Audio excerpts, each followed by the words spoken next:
السلام علیکم۔ میں نے اپنی پچھلی ایک ویڈیو میں کہا تھا کہ مساجد اور مدارس پہ کھڑی نظر رکھی جائیں۔ یہ اس ویڈیو کی دوسری کڑی ہے۔ اس میں یہ بات بتانا چاہتا ہوں، جس طرح ایران میں ہوا کہ وہاں پہ، اور ابھی تک اب ایران میں آپریشن جاری ہے، بہت سے مساجد میں، مدارس میں اسرائیل کے ایجنٹ نکل رہے ہیں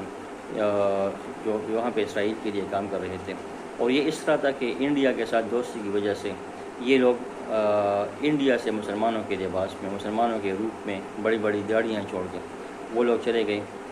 ایران، جس میں ہندو بھی تھے، ہندو بھی تھے اور جس میں اسرائیلی یہودی بھی تھے۔ انہوں نے وہاں عالم بن کر، وہاں پہ مختلف قسم کے بزنس مین بن کر، سوشل ورکر بن کر، صحافی بن کر وہاں پہ کام کیا اور ایران کے خلاف کام کیا، اور شیعوں کے درمیان جو ہے نا وہ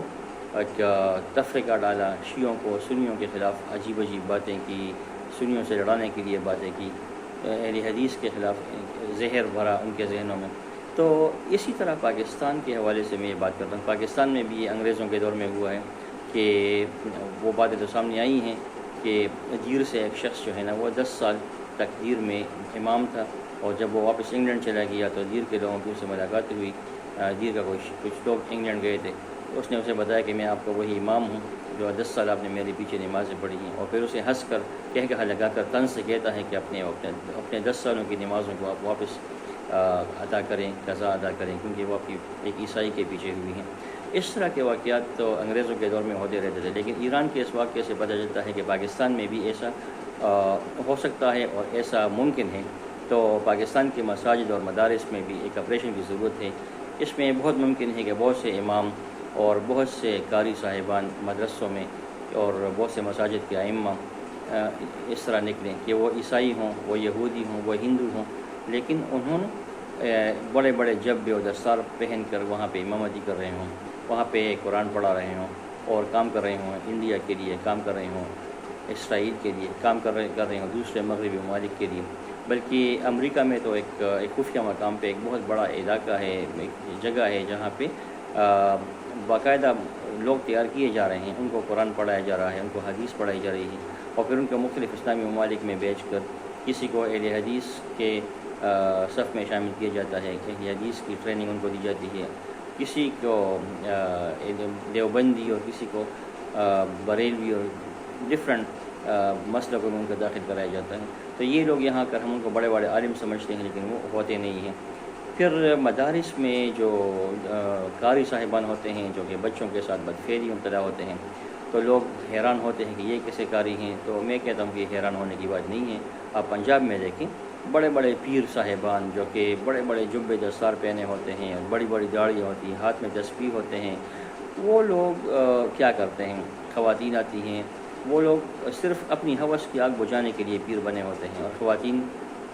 ان کے پاس آتے ہیں تو وہ خواتین کے ساتھ وہ بھی کرتے ہیں، بدفعلی بھی کرتے ہیں، زنا بھی کرتے ہیں، ان پہ مختلف طریقے سے ہاتھ بھی مارتے ہیں۔ تو اس طرح اپنی ہوس کی آگ بجھانے کے لیے بہت سے ایسے لوگ جو کہ بچوں کے ساتھ بدفعلی کے شوقین ہوتے ہیں، وہ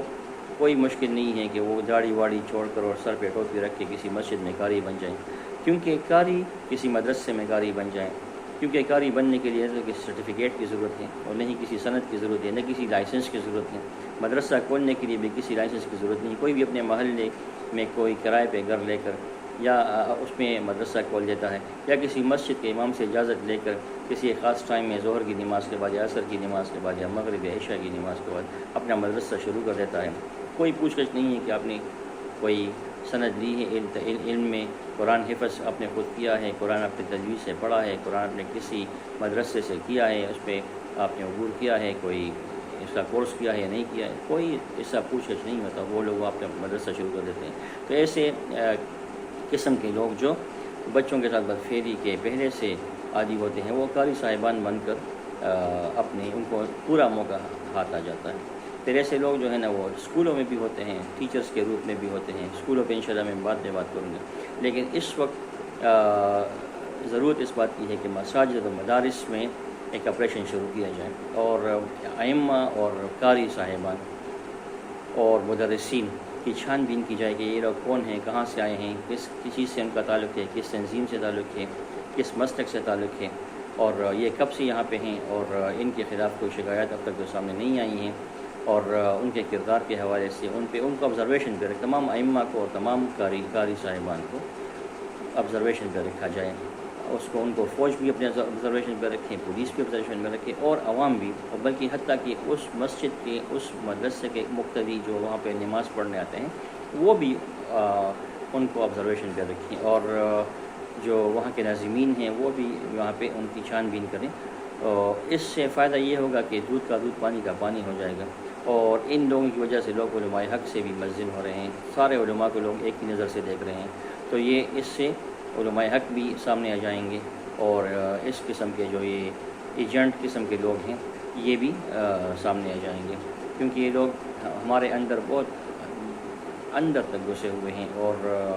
بہت کام کر رہے ہیں، اور ایسے ہی لوگ جو کہ باہر سے جو ایجنٹ بن کر آتے ہیں تو یہی لوگ کام کر جاتے ہیں۔ انہی مدارس سے سپاہی صحابہ نکلی کہ شیعوں کو قتل کرو، پھر سپاہی محمد نکلی شیعوں کے مدرسے سے کہ سنیوں کو قتل کرو، پھر لشکری جنگ بھی نکلی اس سے انہی مدارس سے کہ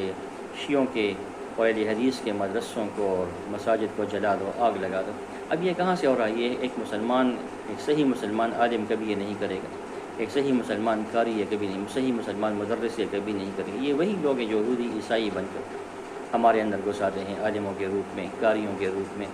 اور اس کا آغاز جو ہے نا، یہ کوئی نئی بات نہیں ہے، اس کا آغاز عرب میں رسول اللہ صلی اللہ علیہ وسلم کے زمانے سے ہوا ہے۔ عبداللہ بن سبا ایک یہودی تھا، اور وہ مسلمان بن کر اس نے مسلمانوں کے اندر گھس کر مسلمانوں کے اندر تفرقہ ڈالنے کی کوشش کی، تو وہیں سے یہ آغاز ہوتا ہے، اور وہ آغاز ابھی تک جاری ہے۔ تو ہمیں ان کو پہچاننے کی ضرورت ہے، چاہے وہ امام کی شکل میں ہو، وہ قاری کی شکل میں ہو، وہ طالب کی شکل میں ہو۔ طالبان کے اندر بھی ایسے لوگ ہو سکتے ہیں، تو ان میں بھی یہ لوگ گھس کر